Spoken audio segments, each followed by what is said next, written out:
नमस्कार, मैं हूं दिलीप चौबे। तो एक मास्टर क्लास की मेरी एक सीरीज चल रही थी, जिसके अंदर मुझे 10 कैरेक्टर्स बनाने थे। इसके अंदर कुछ आफ्टर लाइफ है, स्टीम पंक है, थोड़ा साइबोर्ग है, रोबोटिक्स है, थोड़े zombies भी हैं। वो बाद में पता चलेगा। तो जिसमें 6 कैरेक्टर मैंने ऑलरेडी बना दिए थे। तो ये एक प्रोफेसर हैं और सर्वाइवल की लड़ाई है, और ये लोग कुछ ऐसा कर चुके हैं कि काइंड ऑफ इमोर्टल हैं, मरते नहीं हैं। मतलब इनके पास सारे गैजेट हैं, मेडिकली थोड़े से एडवांस हैं या पिछड़ गए, आई डोंट नो। लेकिन वो कहानी में आपको पता चलेगा। तो ये है प्रोफेसर एलरिक वेक्स। दूसरे कैरेक्टर थे Felix Ironwood, who said war is not fun. इनको लड़ाई बहुत पसंद है, मतलब इनको फन मिलता है लड़ाई में। तो ये फेलिक्स आयरनवुड वॉरियर हैं, और इनके फेस जो है, ये सारे वीडियो आप पहले मैंने बनाए हैं, वो आप एक बार देख लेंगे तो रिकैप हो जाएगा। इसके बाद के कैरेक्टर हैं विक्टोरियन। तो ये लंबे हैं काफ़ी, 6-7 फुट के हैं, और इनके पास एक steam punk kind of gun है, और ये भी वॉरियर हैं और थोड़े मैकेनिकली एडवांस है। तो विक्टोरियन द अनस्टॉपेबल वॉरियर। उसके बाद ये हैं Vera Gearbolt, faster than steam, sharper than steel. तो इनके एक पैर डिफेक्टिव है, लेकिन इन लोगों ने कुछ जुगाड़, जिसको हम बोलते हैं ना, तो स्टीम पंक, जुगाड़, साइबोर्ग, सब कुछ मिक्स्ड है। तो ये हैं वेरा गियरबोल्ट, और ये हैं प्रोफेसर इग्नासियस, और इनके डॉगी का नाम है स्प्रॉकेट। तो ये एक उम्र दराज साइंटिस्ट हैं, और थोड़े से हंचबैक हैं, पीछे इनके काफ़ी मैकेनिकल पार्ट्स हैं, और बहुत मज़ा आता है इस तरह के कैरेक्टर्स। और आफ्टर लाइफ है, सारी बिल्डिंग ध्वस्त हो गई है, आप देख ही रहे हैं। और ये विनमिक्स का प्रोजेक्ट है। तो प्रोफेसर इग्नासियस एंड स्प्रॉकेट। इसके बाद मैंने बनाया कैप्टन ब्रैम्बल टूथ। तो ये थोड़े बुजुर्ग हैं, और इनके पीठ पे एक गन लगी हुई है, और ये वॉक नहीं कर सकते, इनके टांग कट गई है, बट सरवाइव कर रहे हैं। एंड ही नीड अ पेट जिसके ऊपर बैठ के एटलीस्ट कहीं जा सकते हैं। तो ही गॉट अ टाइगर। तो ये टाइगर पे बैठे रहते हैं और वॉरियर हैं। तो ये 7वां कैरेक्टर है, और 10 कैरेक्टर की सीरीज होने वाली थी। बीच में थोड़ा सा रुक गए थे, अप स्किल इंडिया की सीरीज चला दी थी मैंने, वो भी चलती रहेगी, लेकिन ये सीरीज मेरी कंप्लीट होनी है ताकि कॉमिक पे काम शुरू हो सके। तो ये नंबर 7वां है, 3 और आने।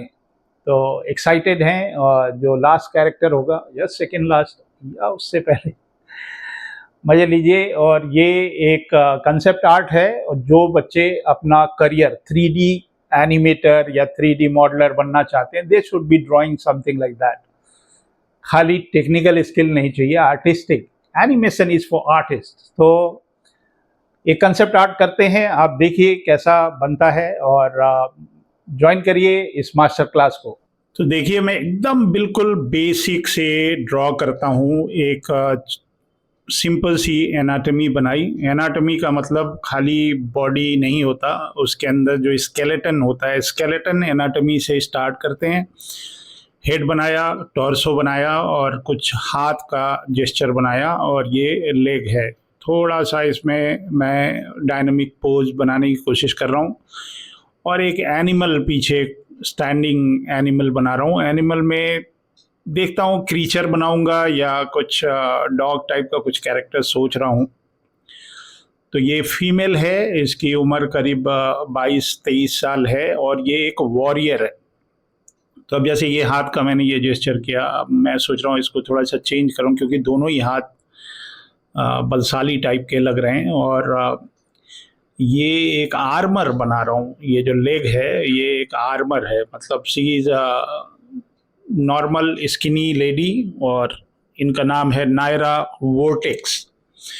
तो थोड़ा स्टीम पंक है, थोड़ा साइबर पंक है, थोड़ा साइबोर्ग है, और जो स्क्रिप्ट की जो डिमांड है। तो इस तरह के 10 कैरेक्टर हैं इस कॉमिक के अंदर।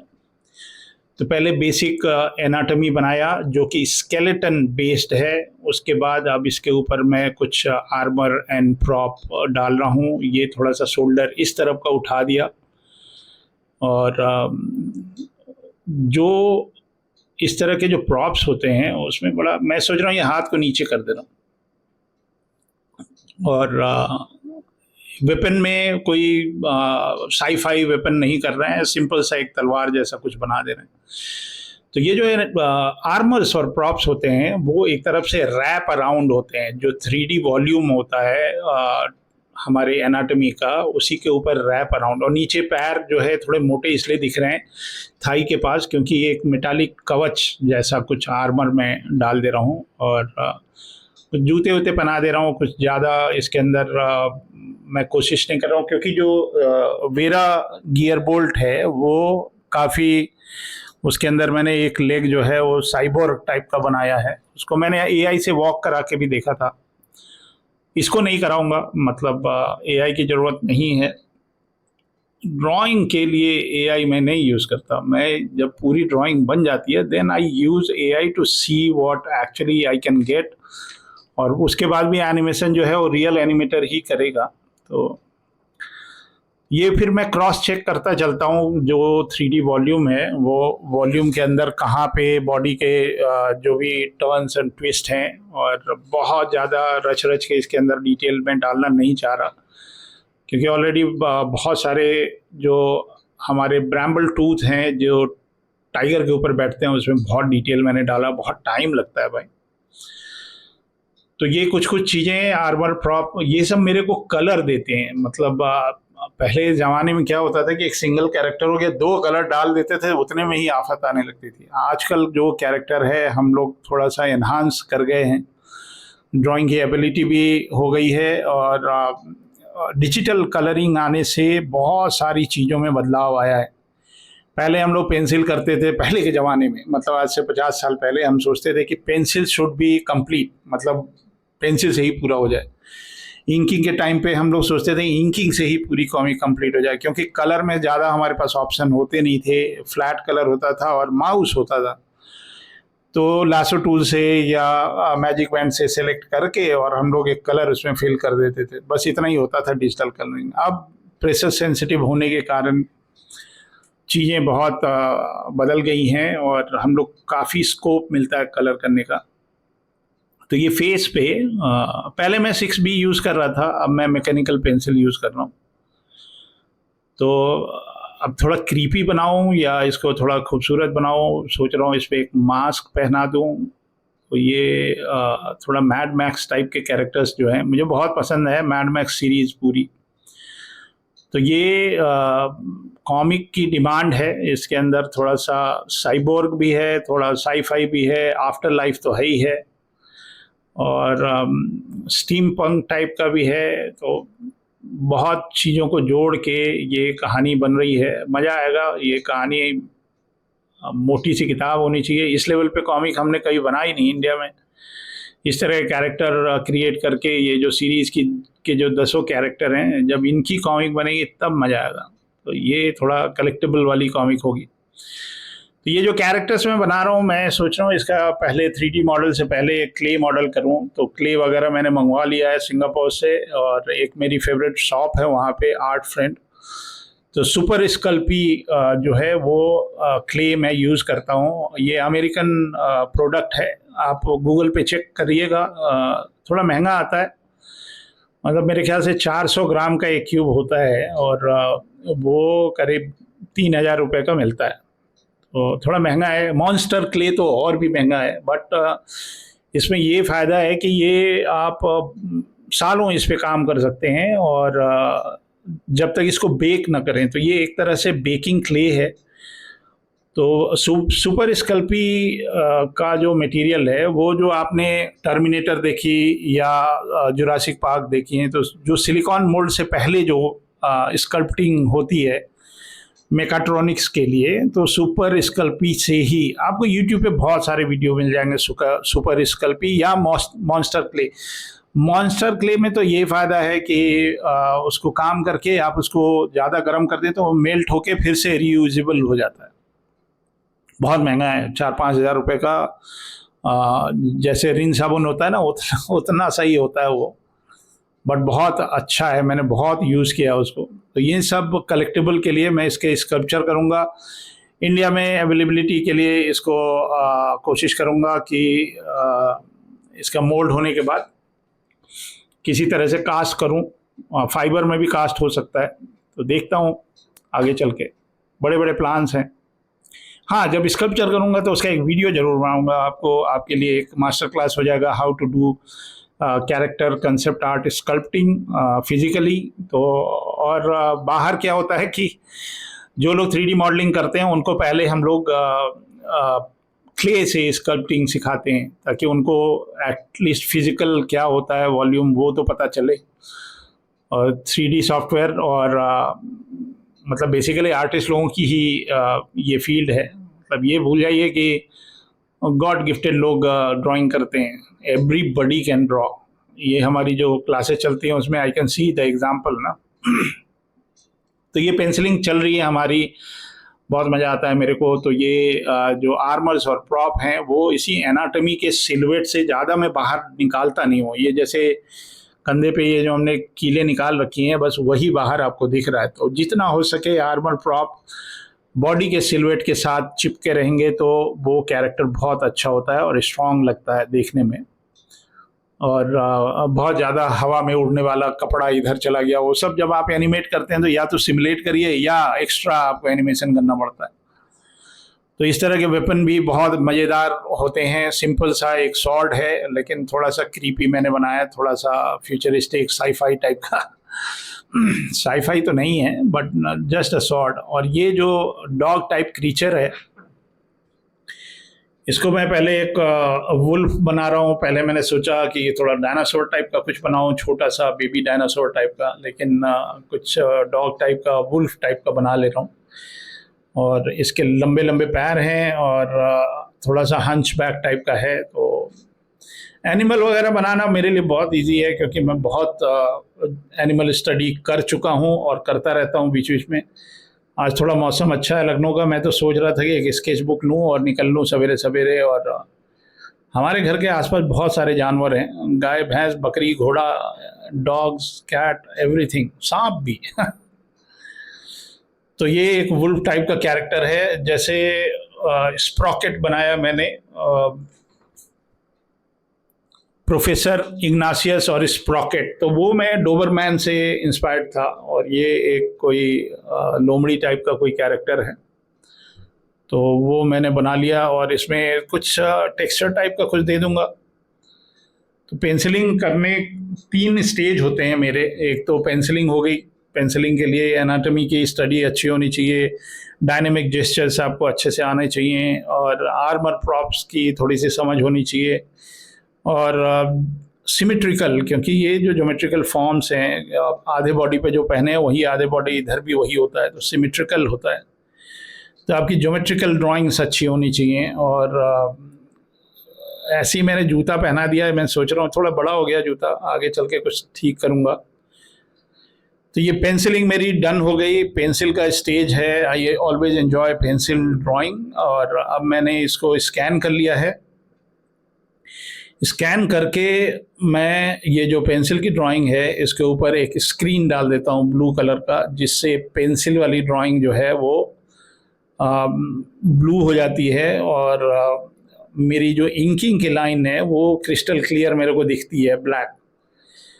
तो A4 का साइज़ है, तो मेरी थिकनेस जो सबसे मोटी लाइन है वो मैक्सिमम 6 या 7 की है, और जो पतली वाली लाइन है वो भी 3, मिनिमम 3 है।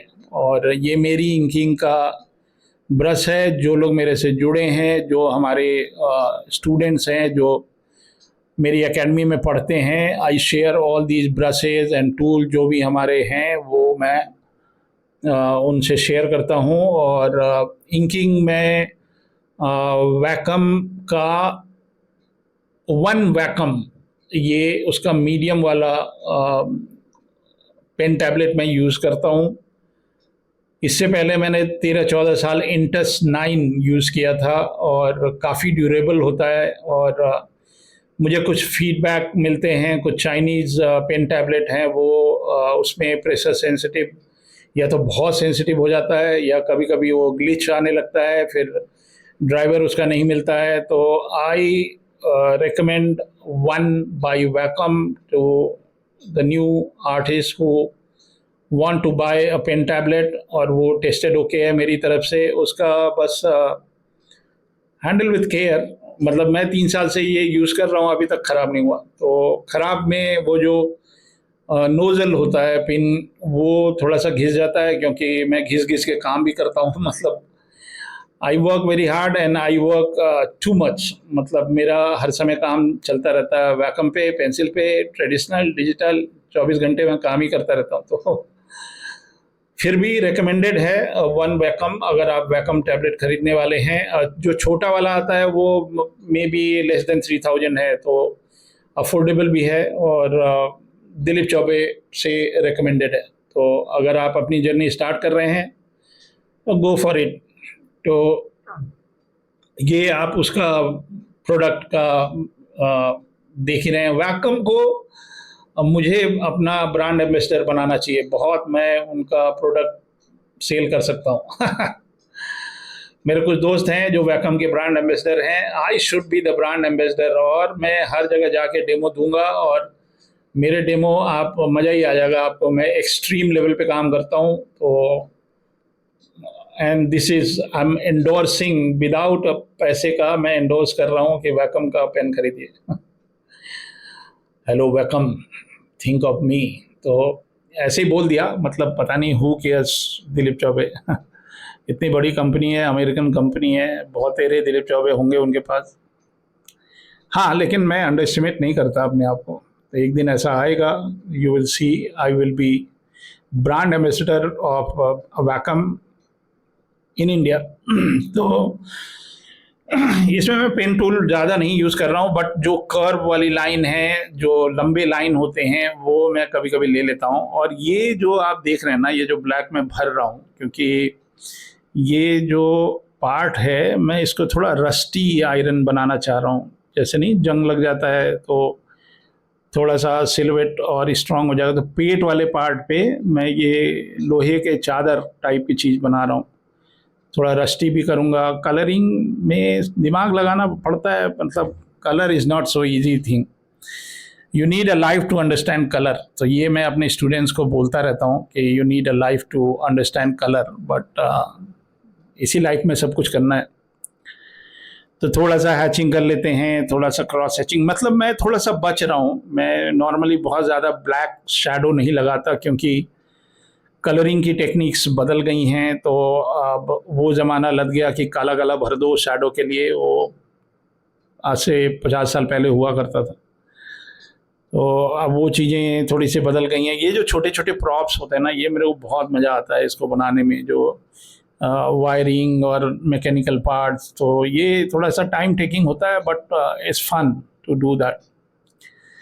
तो मैं कोशिश कर रहा हूँ इसको थोड़ा सा साइबर पंक ही मान के चल रहा हूँ। थोड़ा सा मैकेनिकल रहेगा, थोड़ा सा साइबर पंक, स्टीम पंक, ये सब चीज़ें मुझे जब से ये हॉलीवुड की मूवीज़ आने लगी हैं, जब से OTT आने लगा, तब से तो मज़ा ही आ गया। हालांकि मैं इंग्लिश मूवीज़ तब से देख रहा हूँ जब मेरी उम्र 16-17 साल थी, और लखनऊ में एक मेफेयर सिनेमा हुआ करता था जहाँ पे इंग्लिश मूवीज़ लगा करती हैं अच्छी वाली। तो मैं थोड़ा जॉन ट्रेवोल्टा और निकोलस केज के ज़माने से मूवीज़ देखना शुरू किया, एक्शन मूवीज़।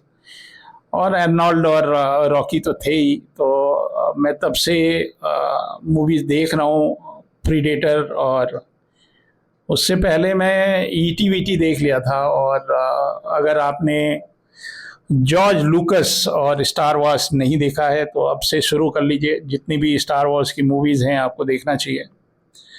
तो मैं थोड़ा George लूकस, Spielberg and James Cameron और इस तरह के डायरेक्टर्स की मूवीज़ देखा। तो इस तरह की चीज़ें जो हैं, क्रीचर, और ये आज भी वही कर रहे हैं, मतलब अवतार में इतने तरह के उन्होंने कैरेक्टर और क्रीचर्स बनाया। तो ये मैं डॉगी से हटा के थोड़ा म्यूटेटेड एक जानवर बना दिया। इसके दांत जो हैं कुछ अलग, मेरे को अच्छा लगता है इस तरह का। मेरी एक वीडियो भी है, how I create beast and monsters, इस तरह का एक वीडियो मैंने बनाया था। और हाँ, आप लोगों ने, बहुत लोगों ने सब्सक्राइब कर रखा है मेरे को, और आप बोलते हो कि इस तरह की कोई वीडियो बनाइए। भैया मेरे 180 वीडियो ऑलरेडी हैं हमारे चैनल पे, तो आप थोड़ा सा रिसर्च करेंगे तो जो टॉपिक आप सोच रहे हैं शायद उसका वीडियो मैंने एक नहीं 2-3 बना रखा है। और जो आपने हमारे चैनल देखे हैं और सब्सक्राइब किया है उसके लिए बहुत बहुत धन्यवाद। तो ये मेरी इंकिंग डन हो गई है, और मैं इसके ऊपर अब लाइट को दिमाग में रख के और थोड़ा सा फ्लैट कलरिंग कर रहा हूँ। एक कलरिंग स्टेज से पहले मैं क्या करता हूँ कि एक सिलुएट बना लेता हूँ चेक करने के लिए कि हाँ मेरी इंकिंग सही हुई है कि नहीं। कोई लाइन वाइन खुली है तो उसको मैं फिर से कनेक्ट कर देता हूँ, जोड़ देता हूँ। लाइट एक ही रखी है जो ऊपर टॉप लेफ्ट से आ रही है, और पूरी सीरीज़ में मैंने यही लाइट रखी है। उसका रीज़न ये है कि एंड ऑफ द डे ये सारे कैरेक्टर एक लाइन में खड़े होंगे तो लाइट प्रॉपरली एक ही होनी चाहिए। तो इस तरह के जब कैरेक्टर होते हैं कंसेप्ट में, तो मैं दोनों ही तरह के कलर यूज़ कर रहा हूँ इसके अंदर, कूलर कलर और वार्मर कलर। तो ये सिलेक्शन कलर का बहुत ही मुश्किल काम होता है, टू डिसाइड कि कौन सा कलर कहाँ जाना है, कितना जाना है, क्यों कैरेक्टर में प्रोमिनेंट कलर तो नहीं है। तो ये मैंने एक ऐसे ही रैंडमली फ्लैट कलर कर दिया। छोटे छोटे कभी कभी मैं चेंज करूँगा, तो देखते हैं। ये कलर को again you need life to understand colour. मैं जो बोलता हूँ वो बहुत सही बात मैं बोलता हूँ, क्योंकि ये जो भी कलर मैं अच्छा, उसमें ट्रेंड भी चेंज होता रहता है पूरी दुनिया में कि आजकल कौन से कलर चल रहे हैं। अब जैसे मैंने ये सैप ग्रीन किया था, अब मैं इसमें थोड़ा सा ब्लू भी डाल रहा हूँ। अब मैं आपसे बोलूँ कि रस्टी आयरन मैंने सोचा था, अब वो रस्टी आयरन में भी टाइम लगेगा, तो मैंने इस पर थोड़ा ब्लू डाल के देखा कि कैसा लग रहा है। तो कभी कभी चीज़ें बीच बीच में मैं चेंज करता रहता हूँ। तो इसमें मैं 2-3 तरह की ब्रशेस यूज़ करूँगा। इसके अंदर एक सॉफ्ट ब्रश है जो कि गोल वाली जो चीज़ें होंगी या जो मेटल में जो कर्व वाली चीज़ें हैं उसके लिए मैं सॉफ्ट ब्रश यूज़ करूँगा, और एक बैकग्राउंड के लिए एक अलग ब्रश यूज़ करूँगा। तो ये मैंने ब्लू किया, तो ये जो पैर वाला हिस्सा है इसमें भी मैंने ब्लू कर दिया, तो वो एक तरह का बैलेंस हो जाता है। जैसे हम मैचिंग कपड़े नहीं पहनते हैं, जिस कलर का पैंट है, शर्ट है, उस कलर का जूता है, तो ये चीज़ें इसके अंदर चलती हैं। अब ये जो रेड है ये बहुत ब्राइट रेड है, मतलब ये रेड जो है थोड़ा वर्मिलियन रेड की तरह, सिंदूरी लाल की तरह चल रहा है। तो I am thinking to change that. थोड़ा वेपन के ऊपर मैंने सैचुरेटेड कलर किया, थोड़ा सा, मतलब बहुत ब्राइट नहीं कर रहा हूँ, खून खराबा नहीं दिखा रहे, there is no blood spot. ये जो वर्मिलियन रेड था इसको मैं रेड की फैमिली में और ब्राउन की फैमिली में डाल रहा हूँ, क्योंकि वो आँख में बहुत ज़्यादा चुभ रहा था। तो ये सब होते हैं छोटे छोटे डिसीजंस जब हम लेना शुरू करते हैं, जब कलर कर रहे होते हैं ना नॉन स्टॉप। तो और मैं जब कलर करता हूँ तो कोशिश करता हूँ कि एक ही बार, मतलब नॉन स्टॉप करते जाएं करते जाएं करते जाएं। बहुत इंटरेस्टिंग होता है कलर स्कीम करना जब हम कलर पे काम कर रहे होते हैं। और इसमें मल्टीपल कलर्स हैं। अगर मोनोक्रोमेटिक हो तो ज़्यादा दिक्कत नहीं होती है, लेकिन अगर आप इस तरह के बीच बीच में ब्राइट कलर हैं तो एक एक पार्ट पे मेहनत करनी पड़ती है। अब जैसे ये ऑरेंज टाइप का कलर है, इसका एक मैंने थोड़ा सैचुरेटेड कर दिया, बहुत ऑरेंज लग रहा था। ये जो पिंक टाइप का कलर है इसको भी मैंने, और लाइट का भी ध्यान रखना पड़ता है। तो इसके अंदर अब ये थोड़ा सा 3D, मतलब है तो 2D art work, but we try to create an illusion of things are in 3D। तो ये एक थोड़ा ऑप्टिकल इल्यूजन हम क्रिएट करते हैं कि थोड़ा 3D जैसा दिखाई दे। ये सीरीज़ बहुत ही मज़ेदार थी, और अप स्किल इंडिया की सीरीज़ भी चलती रहेगी, और उसमें एकदम बेसिक और एडवांस और इंटरमीडिएट वो जो बच्चे होते हैं फर्स्ट ईयर सेकेंड ईयर वाले, उनके लिए है। और ये थोड़े से जो प्रो लेवल पे आ गए हैं बच्चे, उनको शायद इससे ज़्यादा जानकारी मिले। इस तरह की पढ़ाई होनी चाहिए कॉलेजेस में, जहाँ पे कैरेक्टर डिज़ाइन इलस्ट्रेशन के क्लासेस में होने चाहिए। और हमारे यहाँ बच्चे पढ़ लेते हैं, डिग्री भी मिल जाती है और मास्टर डिग्री हो जाता है इलस्ट्रेशन में, लेकिन कंसेप्ट आर्ट वगैरह में थोड़े से कच्चे रह जाते हैं। तो I encourage all the curriculum management committee to put this kind of content in their curriculum. तो उससे अगर हमको क्रिएट इन इंडिया पे फोकस करना है तो थोड़ी मेहनत तो करनी पड़ेगी।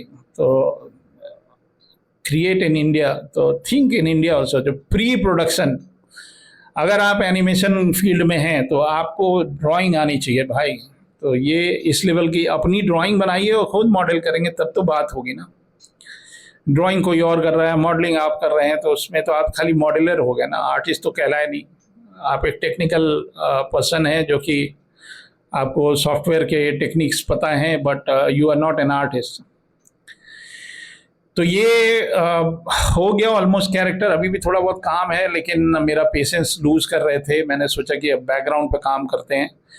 और दूसरा ब्रश है इसके लिए, क्लाउड के लिए अलग है और लैंडस्केप के लिए। तो इसको मैं डे लाइट बना रहा हूँ। तो डे लाइट का एक सिटी स्केप है, पीछे काफ़ी दूर है, एक नदी सी बह रही है। और मैं बहुत इसको फिनिश नहीं कर रहा हूँ, बहुत पैची सा रहेगा। एक ऑप्टिकल इल्यूज़न होगा कि पीछे एक सिटी है और कुछ माउंटेन्स हैं। और ये ब्रश मेरे को बहुत पसंद है। और इससे क्योंकि बहुत क्रिस्टल क्लियर करेंगे एकदम मैट पेंटिंग की तरह, तो मे बी मेरा कैरेक्टर जो है वो दब जाए। तो थोड़ा सा ऑप्टिकल इल्यूज़न रहेगा कि एक सिटी स्केप है पीछे। और कैरेक्टर पे भी अभी काम थोड़ा बहुत रहता है, तो वो धीरे धीरे कर रहा हूँ। और ये होता है, मतलब पेंसिलिंग हो गई, इंकिंग हो गई, फ्लैट कलरिंग हो गई, फिर उसके ऊपर जो लाइट के इफ़ेक्ट्स होते हैं वो हो गए, फिर एनवायरनमेंट हो गया, और फिर फाइनल टचअप हो गया। तो ये इतना कुछ जाता है एक कंसेप्ट आर्ट जो हम बनाते हैं, एक कैरेक्टर डिज़ाइन, कॉमिक के लिए हो, एनिमेशन के, जो भी मर्चेंटाइजिंग है। मतलब it can be collectable toys, it can be a book, it can be a comic book, it can be a T shirt, it can be 3D printed version, animatable और a realistic movie. इतनी चीज़ें हम दिमाग में रख के एक product, एक आईपी, इंटेलेक्चुअल प्रॉपर्टी डेवलप करते हैं। तो ये सारे इंटेलेक्चुअल प्रॉपर्टी दिलीप चौबे की है, और वो दिमाग लगाते हैं और चीज़ें बनाते हैं। और इन सब का जो भी फाइनल डेस्टिनेशन है वो बहुत ही ज़बरदस्त है। अभी तो स्टार्ट भी नहीं हुआ ढंग से। तो ये सारे कैरेक्टर हमारे ऑलमोस्ट बनने को तैयार हैं। 10 कैरेक्टर होंगे, जिसमें ये 7th कैरेक्टर है। 3 और रहते हैं, तब जाके एक लाइनअप इसका कंप्लीट होगा। और हमारे 10 कैरेक्टर साथ में आएंगे, तब इस पर कॉमिक स्टार्ट होगी। और स्क्रिप्ट हमारी रेडी है, और बहुत ही ज़बरदस्त स्क्रिप्ट है, और लंबी कहानी है ये। मतलब एक 90 पेज की तो कॉमिक होएगी। और 1 शॉट मैं चाहता हूँ, मतलब ये नहीं कि पार्ट 1 2 3 4। तो looking forward to complete another 3 characters. और उम्मीद करते हैं आपको नायरा वोर्टेक्स पसंद आई। और इसी तरह से हमारी जर्नी जारी रहेगी इस 10 कैरेक्टर की सीरीज़ की।